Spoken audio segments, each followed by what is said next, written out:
आज आपण बनवूया चॉकलेट बॉल। 1 कप मैदा, अर्धा चमचा बेकिंग पावडर, पाव चमचा बेकिंग सोडा, 3 चमचे कोको पावडर। हे सर्व चाळून घेऊ। 3 चमचे तूप, 2 चमचे वितळलेले चॉकलेट, 2 थेंब व्हॅनिला एसेन्स, पाऊण वाटी पिठी साखर,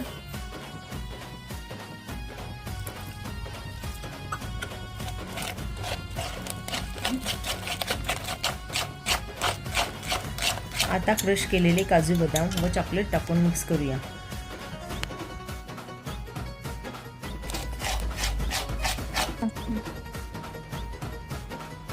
तेलात वाळू गरम करायला ठेवूया व मिक्स केलेले बॅटर तूप लावलेल्या दुसऱ्या डब्यात काढून घेऊ व तो डबा 20 मिनिटे मीडियम गॅस करून पातेल्यात ठेवू व त्यावर झाकण ठेवू।